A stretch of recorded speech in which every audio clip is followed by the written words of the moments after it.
അവസാനം ഹേമ കമ്മിറ്റി റിപ്പോർട്ടിന്റെ പൂർണ്ണരൂപം ഹൈക്കോടതിയിൽ എത്തിയിരിക്കുന്നു. 4.5 വർഷം വെച്ച് താമസിപ്പിച്ച് വിവരാവകാശം സമ്മർദ്ദം ഫലമായി അല്ലെങ്കിൽ ഹൈക്കോടതിയുടെ ഇടപെടലിന്റെ കൂടി ഫലമായിട്ടാണ് ആ റിപ്പോർട്ട് ഭാഗികമായെങ്കിലും പുറത്തു വന്നത്. ആ റിപ്പോർട്ട് പുറത്തു വരുമ്പോൾ അവർ പറഞ്ഞിരുന്ന ഒരു ന്യായം, ഇത് ഒളിപ്പിച്ചു വെച്ച ഭാഗങ്ങൾ സ്വകാര്യത ലംഘിക്കുന്നതാണ് എന്നാണ്. നമ്മൾ പണ്ടും ചോദിച്ചതാണ്, സ്വകാര്യത ആർക്കൊക്കെയാണുള്ളത്?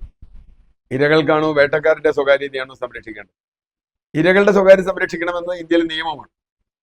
അപ്പോൾ അത്തരത്തിൽ സ്ത്രീകൾക്കെതിരെ അതിക്രമമുള്ള കേസുകളിൽ ഇരകളുടെ പേര് പറയേണ്ടതില്ല, കോടതി പോലും അത് ചോദിക്കില്ല. പക്ഷേ വേട്ടക്കാരുടെ പേര് പറയരുതെന്ന് ഏത് നിയമം പറയണമെന്ന് മനസ്സിലായിട്ടില്ല. ഏതായാലും അത് പരമാവധി പിടിച്ചു വച്ചു. 4.5 കൊല്ലം വച്ചിട്ടും പിന്നെ വിട്ട റിപ്പോർട്ടും ഭാഗികമായിരുന്നു. ഹൈക്കോടതിക്ക് ഇത് സംബന്ധിച്ച് കൃത്യമായ ചില നിലപാടുകൾ വന്നു. ഹൈക്കോടതി ആ റിപ്പോർട്ട് ഇന്ന് കിട്ടി. ഹൈക്കോടതി നിശിതമായിട്ടാണ് സർക്കാരിനെ വിമർശിച്ചത്. നിശിതമായി നിങ്ങൾ എന്ത് നോക്കിയാണ് 4.5 കൊല്ലം ഇരുന്നിരുന്നത് എന്നാണ് ചോദ്യം. ഒരു ക്രിമിനൽ കേസിന്റെ റിപ്പോർട്ട് കിട്ടിയാൽ, ഒരു ക്രിമിനലാണ്, ഒരുപാട് ക്രിമിനൽ കേസുകളുണ്ട്, റിപ്പോർട്ട് കിട്ടിയാൽ 4.5 കൊല്ലം അത് വെച്ചുകൊണ്ടിരിക്കാൻ എന്ത് അധികാരമാണ് ഒരു ഭരണകൂടത്തിനുള്ളത്? എന്താണ് നിയമപരമായ ഒരു ഭരണകൂടത്തിന്റെ ഡ്യൂട്ടി? കുറ്റകൃത്യം ആരെങ്കിലും റിപ്പോർട്ട് ചെയ്താൽ അത് FIR ഇട്ട് അന്വേഷിക്കുക എന്നത് പ്രാഥമികമായൊരു കടമയാണ്. ഇവിടെ എത്രയോ കുറ്റകൃത്യങ്ങൾ അതിലുണ്ട് എന്നാണ് നമ്മൾ മനസ്സിലാക്കുന്നത്. ഇപ്പൊ പുറത്തു വന്ന വിവരങ്ങൾ വെച്ച് തന്നെ പലർക്കെതിരെ ആരോപണങ്ങൾ ഉന്നയിച്ചിട്ടുണ്ട്. അത് ശരിയാവാം, തെറ്റാവാം, പക്ഷേ അന്വേഷിക്കേണ്ട ചുമതല സർക്കാരിനാണ്. 4.5 കൊല്ലം നിങ്ങൾ എന്തുകൊണ്ട് ചെയ്തില്ല?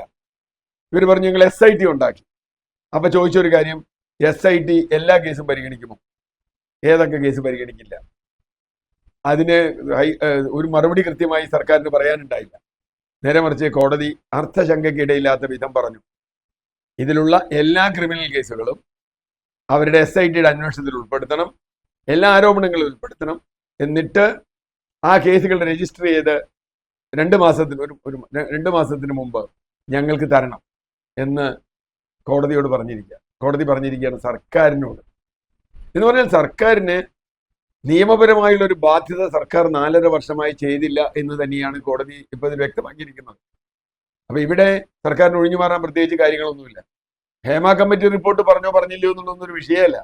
കാരണം ഒരു ജഡ്ജിന്റെ കീഴിൽ എടുത്ത മൊഴിയാണ്, 164 ഏതാണ്ട് സമാനമായ ഒരു മൊഴിയാണ്.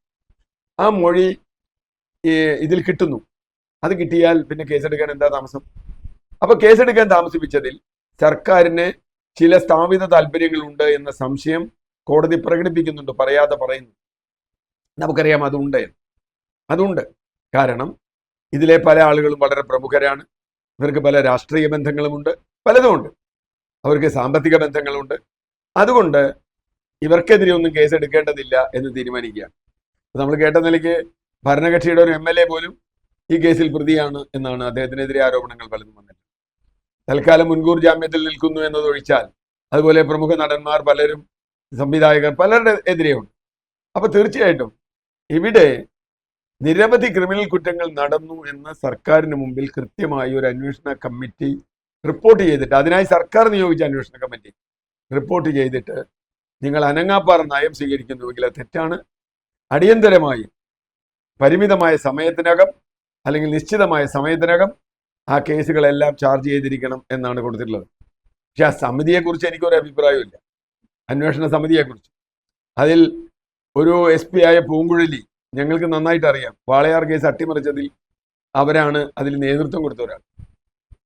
അപ്പൊ അതുകൊണ്ട് തീർച്ചയായിട്ടും അങ്ങനെയുള്ള ആളുകളൊക്കെ ഉണ്ട്. പക്ഷെ എങ്കിൽ പോലും ഒരു അന്വേഷണം നടക്കണമല്ലോ. സംസ്ഥാന സർവീസിലുള്ള ഒരാളല്ലേ, അപ്പൊ അന്വേഷണം നടത്തുക എന്നുള്ളത് അവരൊരു മര്യാദയല്ലേ. ഏതായാലും അന്വേഷണം നടത്തണമെന്ന് പറഞ്ഞിട്ടുണ്ട്. സർക്കാരിന് ഇനി ഒഴിഞ്ഞു മാറാൻ പറ്റില്ല. ഇത് ഹൈക്കോടതിക്ക് കൊടുക്കാനാ പറഞ്ഞിട്ടുള്ള കേസൊക്കെ. അപ്പൊ ഇനി അത് കൊടുക്കുമ്പോൾ ഹൈക്കോടതി 1 to 1 എണ്ണി നോക്കും.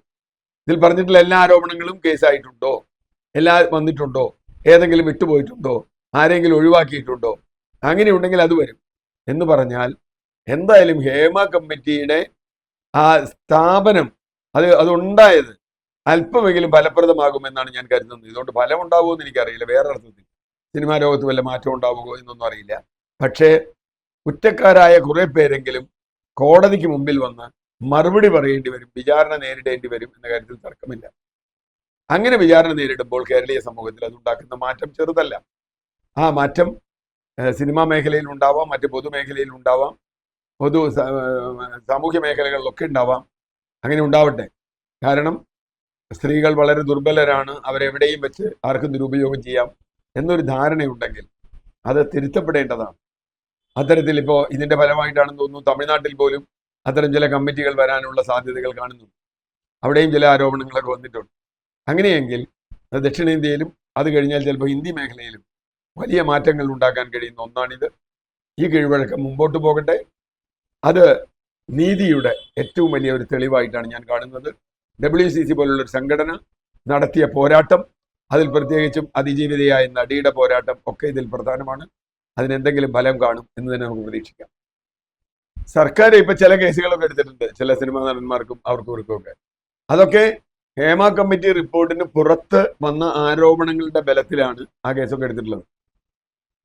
കോടതി തന്നെ ചോദിച്ചതുപോലെ സ്ത്രീകൾ ഇത്രയധികമുള്ള ഒരു കേരളത്തിൽ, കൂടുതലുള്ള ഒരു കേരളത്തിൽ സ്ത്രീകളുടെയും കുട്ടികളുടെയും സുരക്ഷ എന്നത് സാമൂഹ്യ നീതിയുടെ ഏറ്റവും പ്രധാനപ്പെട്ട ഒരു ഘടകമായി നിൽക്കുകയാണ്. സാമൂഹ്യ നീതി ഉണ്ട് ഒരു സമൂഹത്തിൽ എന്ന് പറയണമെങ്കിൽ സ്ത്രീകൾക്കും കുട്ടികൾക്കും മറ്റ് ദുർബല ജനവിഭാഗങ്ങൾക്കും നീതി ഉണ്ടാവണം, അവർക്ക് സുരക്ഷയുണ്ടാവണം.